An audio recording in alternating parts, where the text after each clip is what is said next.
नमस्कार विद्यार्थी मित्रांनो, मी डॉक्टर संजय पगार, सहयोगी प्राध्यापक भूगोल विभाग. विद्यार्थी मित्रांनो, मराठा विद्या प्रसारक समाजाचे कॅरेट आर्ट्स, बेच कॉमर्स आणि AM science, popularly known as KTHM college Nashik यातर्फे मी आपल्या सर्वांचं या ऑनलाईन व्हिडिओ लेक्चर सिरीज मध्ये सहर्ष स्वागत करतो. विद्यार्थी मित्रांनो, आज आपण एसओबी वर्गातील सेमिस्टर 4 चा जो पेपर आहे, सक्तीचा जो पेपर आहे आपल्याला पर्यावरण जाणीव जागृती यातील प्रकरण क्रमांक 6 जे आहे एन्व्हायरमेंटल पॉलिसी अँड प्रॅक्टिसेस म्हणजेच पर्यावरणीय धोरणे आणि त्याची कार्यवाही यावर चर्चा करणार आहोत. विद्यार्थी मित्रांनो, यातील पहिला जो घटक आहे climate change and global warming म्हणजेच हवामान बदल आणि जागतिक तापमान वाढ याचा भाग क्रमांक 2 आज आपण बघणार आहोत. विद्यार्थी मित्रांनो, पहिल्या भागामध्ये आपण जागतिक तापमान वाढ म्हणजे काय याचा अर्थ आपण समजून घेतला. म्हणून आजच्या तासाला आपण या भाग क्रमांक 2 मध्ये हे जे जागतिक तापमान वाढ आहे त्याचे कोणकोणते परिणाम साधारणपणे आपल्याला दिसून येत आहे किंवा भविष्यात ते होणार आहे या संदर्भामध्ये आज आपण सविस्तर चर्चा करणार आहोत. विद्यार्थी मित्रांनो, मागील तासाला आपण ज्याप्रमाणे चर्चा केली की आपल्याला माहिती आहे एका विशिष्ट ठिकाणी किंवा एखाद्या विशिष्ट क्षेत्रामध्ये गोळा केलेल्या 35 वर्ष किंवा त्यापेक्षा अधिक हवामानाबद्दलचे विविध घटक आहेत. या घटकाच्या आधारे आपण जी सरासरी काढतो त्या सरासरीला हवामान असं म्हणतो. हे आपण मागच्या तासाला पाहिलेलं आहे. आणि आपल्याला माहिती आहे की वातावरणामध्ये जे तापमान शोषक जे घटक आहे हे वाढल्याने पृथ्वीच्या पृष्ठभागाकडून जी ऊर्जा उत्सर्जित होते त्या त्या उष्णतेचं उत्सर्जन जे होतं त्याचं शोषण करण्याचं कार्य हे घटक करत असतात. हे घटक साधारणपणे पृथ्वीच्या भोवतीचे वातावरण आहे त्या वातावरणाच्या खालच्या थरामध्ये यांचं केंद्रीकरण या घटकांचं जास्त असतं. हरित वायूंचं प्रमाण जास्त असतं, त्यामुळं ते तापमान शोषून घेतात. जे पृथ्वीकडून उत्सर्जित होणारी उष्णता जी आहे ती शोषून घेतात आणि त्यामुळं पृथ्वीचं सरासरी तापमान वाढत आहे. आणि हे पृथ्वीचं सरासरी तापमान जे वाढतं यालाच आपण जागतिक तापमान वाढ असं म्हणतो. विद्यार्थी मित्रांनो, याचा जागतिक तापमान जे वाढ आहे याचा संपूर्ण जगावर हा परिणाम जाणून येतोय.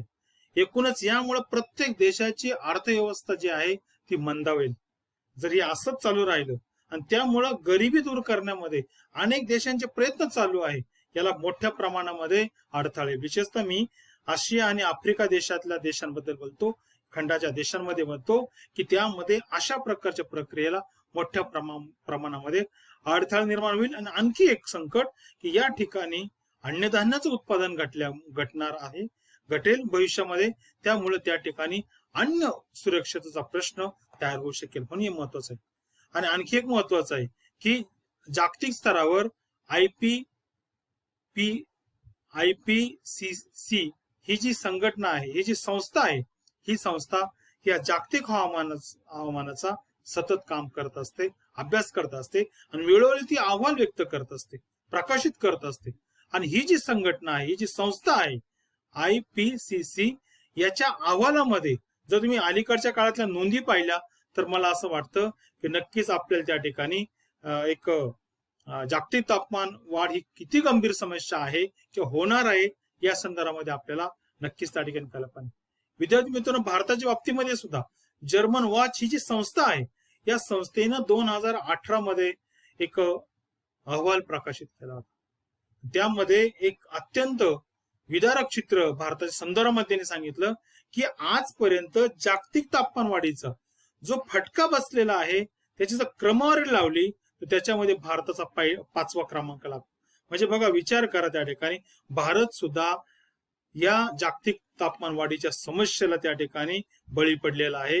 आणि त्यामुळं आपल्याला सर्वांना ही जागतिक तापमान वाढ जी आहे ते कमी करावं लागेल, त्या ठिकाणी प्रयत्न करावा लागेल. पण सुरुवातीला आपण या जागतिक तापमान वाढीचे परिणाम काय आहेत यावर आपण चर्चा करूया. सर्वात पहिलं मी तुम्हाला सांगतो त्या ठिकाणी की हे जे जागतिक तापमान वाढीचे परिणाम जे आहेत ते अलीकडे हळूहळू दिसत आहे. कदाचित भविष्यात एक 50-60 वर्षांनी किंवा 100 वर्षांनी त्याची तीव्रता खूप जाणवेल. आणि आपण तरी सुद्धा आपल्याला आजपर्यंत जो तापमान वाढीचा जो अभ्यास झालेला आहे, संशोधन झालंय, त्याच्या आधारे काही अंदाज व्यक्त केले आहेत आणि काहीचे अनुभव आपल्याला येतही आहेत. म्हणून यावर आपण चर्चा करूया. पहिला बदल आहे हवामान बदल.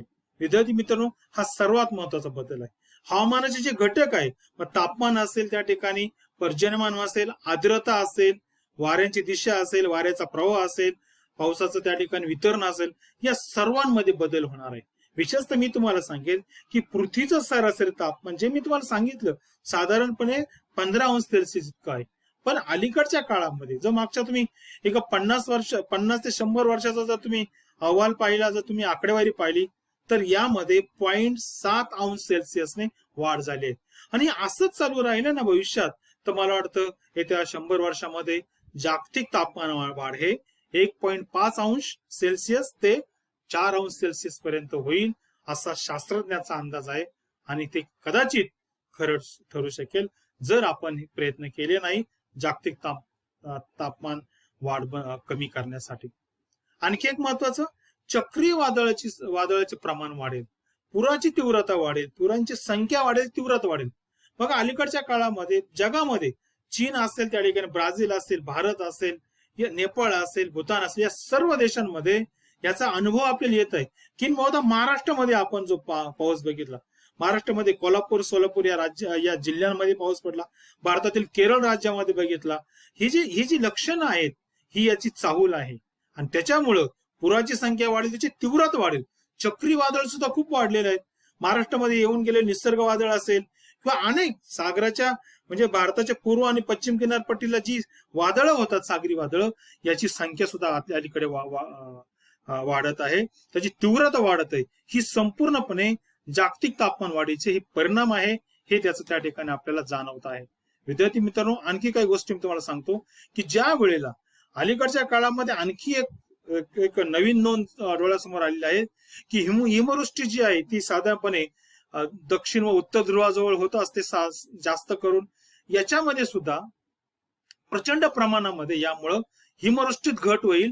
आणि जागतिक तापमान वाढल्यामुळं हा जो बर्फ आहे, म्हणजे अंटार्क्टिका खंड असेल, ग्रीनलँड असेल, उत्तर कॅनडा असेल, उत्तर ऑस्ट्रेलिया असेल, उत्तर युरोप असेल, सायबेरिया असेल, इथं प्रचंड प्रमाणामध्ये बर्फ आहे.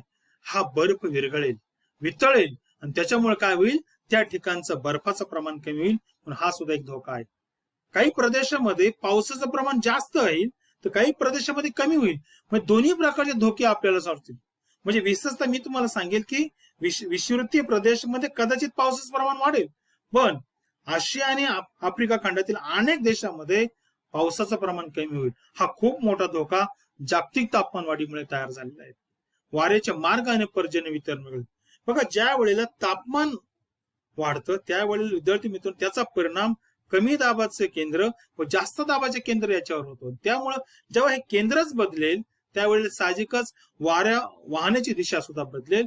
आणि संपूर्ण बदलल्यामुळे बरेचसे जगामध्ये अनेक प्रदेशामध्ये जो पाऊस पडतो मोसमी वाऱ्यांसारख्या वाऱ्यांमुळे पडत असतो. जर जागतिक तापमान वाढीमुळे जर या वाऱ्यांची दिशाच बदलल्या तर साहजिकच पावसाचं प्रमाण सुद्धा बदलेल, पावसाचं वितरण बदलेल. ज्या ठिकाणी आज पाऊस पडतो कदाचित त्या ठिकाणापासून थोडा अंतरावर, काही किलोमीटर अंतरावर तो पडू शकेल. म्हणजे याचा अर्थ काय झाला, पावसाचं केंद्र जे आहे, जो प्रदेश आहे, तो थोडासा शिफ्ट होऊ शकेल, तो थोडा स्थानांतरित होईल. म्हणजे अशा प्रकारचे धोके जागतिक तापमान वाढीचे लवकरच आपल्याला दिसतील जर आपण त्याची तीव्रता, जागतिक तापमान वाढीची तीव्रता जर आपण कमी केली नाही तर मला वाटतं हा एक धोका आपल्याला समजेल. आणखी दुसरं महत्वाचं की जगामध्ये वनसंपदा आहे याच्यावर सुद्धा याचा परिणाम होईल. विशेषतः मी तुम्हाला सांगेन की वृक्ष ज्या वेळेला वाढतात त्याच वेळेला जर जागतिक तापमान वाढीची तीव्रता वाढली तर मला वाटतं त्या वृक्षांची जी वाढ आहे ती विकसित होणार नाही, ती चांगल्या प्रकारे होणार नाही. वृक्ष खुंटतील, त्यांची वाढ त्या ठिकाणी थांबेल आणि त्याचा परिणाम जंगलावर होईल, जंगलाच्या वाढीवर होईल त्या ठिकाणी. आणि आणखी एक महत्वाची गोष्ट की ही जी तापमान वाढ आहे ती संपूर्ण वनसंपदा जी आहे त्याला हानिकारक ठरेल, त्याचं प्रमाण त्या ठिकाणी कमी होईल. आणि बऱ्याच वेळेला ही जागतिक तापमान वाढ जी आहे त्याच्यामुळे अतिउष्णता वाढली ना तर झाडांची शेंडे जे आहेत ते करपून जातील, ते जळतील, ती वाढणारच नाही. किंवा छोटे छोटे जे झाडं जे आहे, रोपं जे ती भविष्यात झाडं होणार आहे ही सुद्धा जळून जातील, करपून जातील. त्याच्यामुळं विशेषतः मी तुम्हाला सांगेन की वनसंपदा मोठ्या प्रमाणात यामुळे बाधित होईल, नष्ट होईल किंवा तिचं प्रमाण त्या ठिकाणी कमी होईल. म्हणून ही सुद्धा महत्वाचा परिणाम आपल्याला जाणवेल. आणखी एक महत्वाचं की अति तापमान, अतिवृक्षामुळे, अति पर्जन्यामुळे काय होईल की मोठ्या प्रमाणामध्ये झाडांवर जी रोगराई आहे ती पसरेल, कीटकांचा प्रादुर्भाव वाढेल.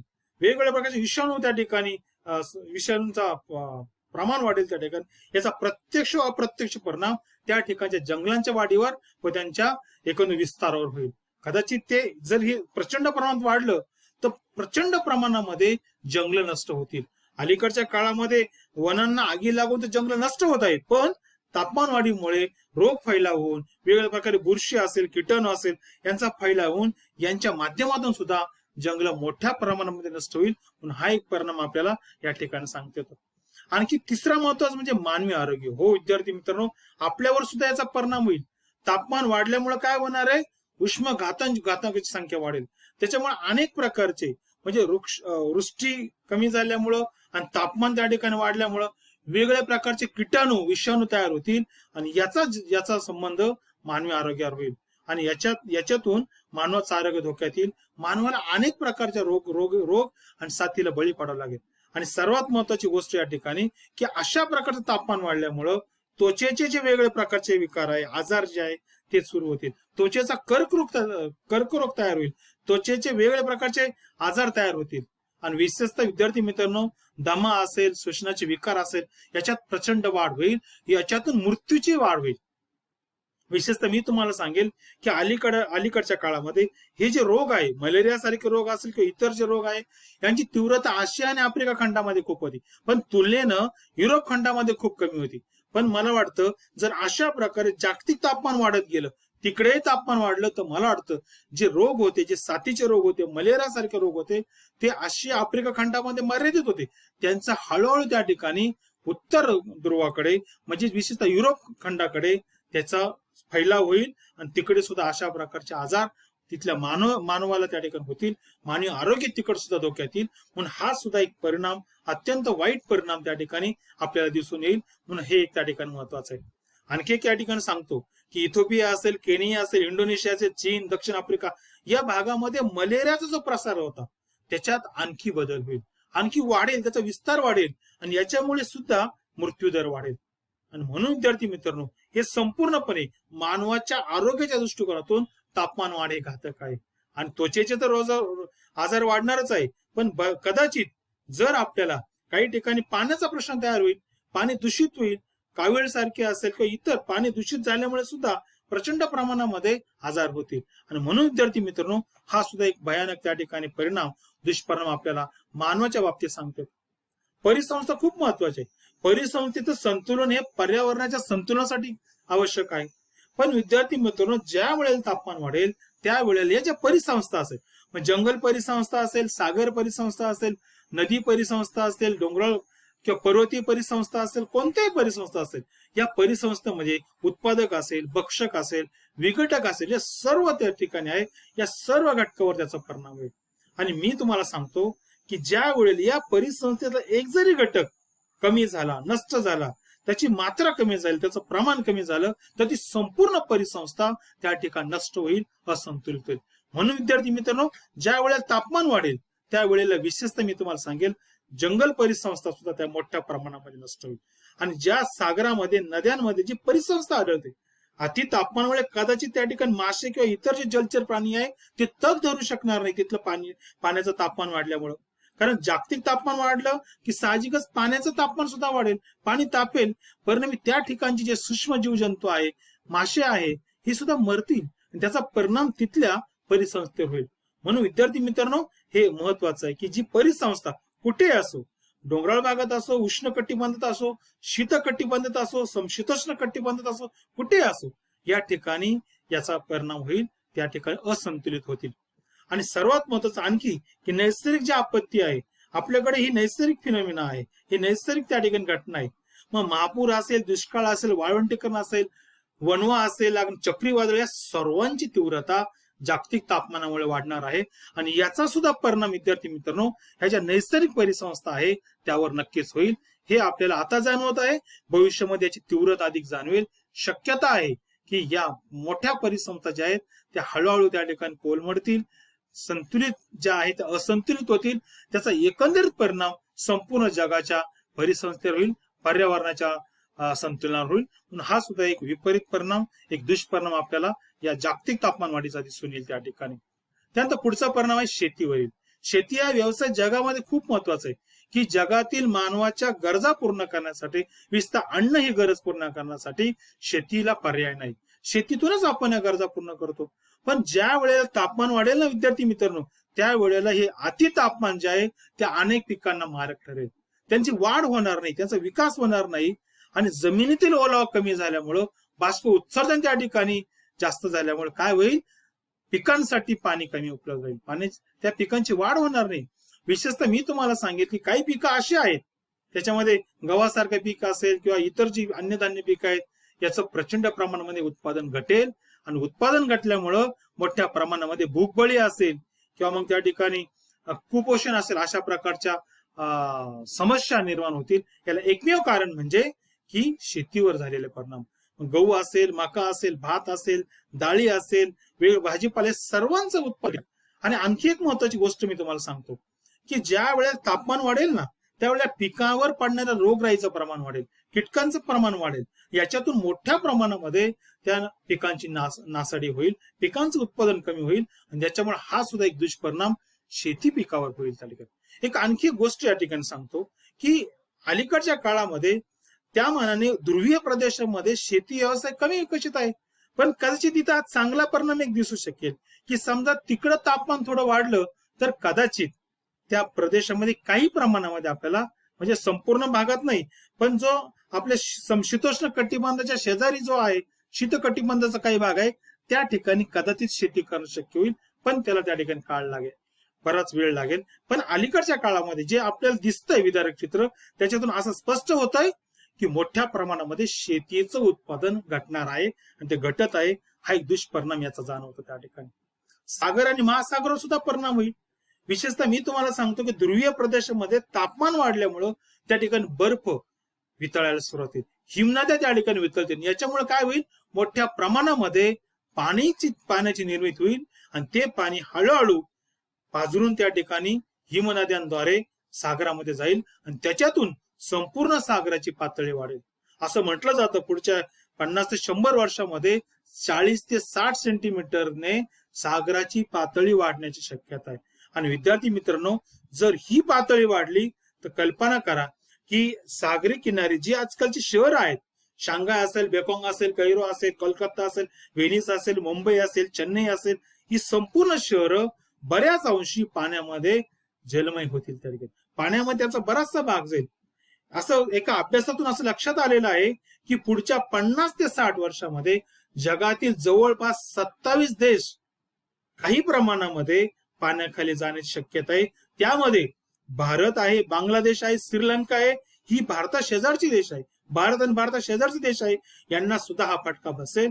आणि इतर जे देश आहे, काही सागरातली बेट सुद्धा त्या ठिकाणी जलमय होतील. म्हणून भयानक त्या ठिकाणी परिणाम आपल्याला जागतिक तापमान वाढीचा दिसेल. त्या ठिकाणी नाईल असेल, गंगा असेल, यंगत्सिकी असेल, मिसिसिपी असेल, यासारख्या नद्यांचा जो त्रिभुज प्रदेश आहे, जो डेल्टा आहे, हा सुद्धा मोठ्या प्रमाणामध्ये जलमय होईल. व त्या ठिकाणी शेती करणे, वसाहत करणे मानवाला शक्य होणार नाही. म्हणून हा सुद्धा परिणाम आपल्याला या ठिकाणी सांगतो. या व्यतिरिक्त विद्यार्थी मित्रांनो, की जर सागरी वादळांची संख्या वाढली तर मोठ्या प्रमाणामध्ये सागरी किनारी जी मालमत्ता आहे, जी मानवी वसाहत आहे, पिकं आहे, याची मोठ्या प्रमाणात हानी होईल आणि अनेक छोटे छोटे बेट जे आहे सागरामध्ये ते जलमय होतील. आणि आणखी एक याचा दुष्परिणाम काय आहे की सागरामध्ये जी प्रचंड महत्वाची आणि मोठ्या प्रमाणामध्ये जैवविविधता आहे, एक जैविक संपदा आहे किंवा मासे उत्पादन आहे, या सर्वांवर एक जागतिक तापमान वाढीचा विपरीत परिणाम होईल. कारण तिथली जैवविविधता, प्लॅंक्टन, प्लवंग यांची त्या ठिकाणी वाढ जर खुंटली तर कदाचित विद्यार्थी मित्रांनो त्याच्यावर उपजीविका करणारे माशांची संख्या कमी होईल आणि परिणामी ती कमी झाली म्हणजे जैविक संपदा कमी होईल. ही काही उदाहरणं सांग, अशी अनेक प्रकारची उदाहरणं आपल्याला सांगता येतील की याच्यातून दिसून येईल की सागर संपदा कमी होईल, त्याचा वापर कमी होईल. नंतर प्राणी जीवनावर सुद्धा याचा परिणाम होईल. ज्याप्रमाणे माणूस हा प्राणी आहे तशा अनेक इतर प्राणी आहेत. ज्या वेळेला तापमान वाढेल त्यावेळेला विद्यार्थी मित्रांनो काही प्राण्यांच्या प्रजाती नष्ट होईल. ज्या प्रजाती प्राणी असेल, पक्षी असेल, यांच्या काही प्रजाती अति तापमान सहन करू शकत नाही.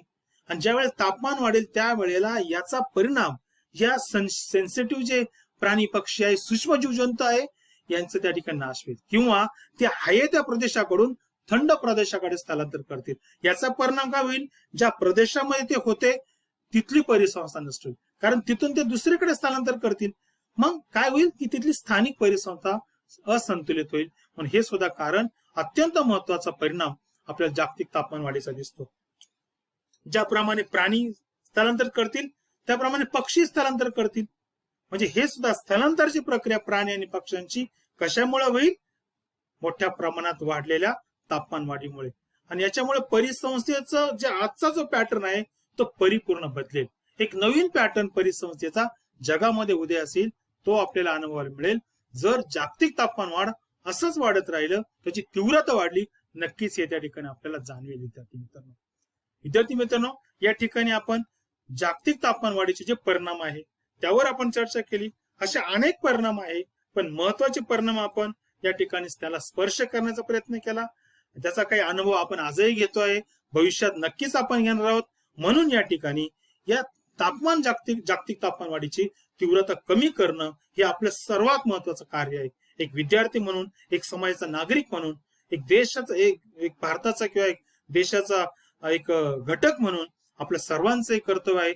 म्हणून आपण पुढच्या तासाला हे जागतिक तापमान वाढ कसं कमी करता येईल, त्याची तीव्रता कशी कमी करता येईल यावर आपण चर्चा करूया. तोपर्यंत मी थांबतो. धन्यवाद.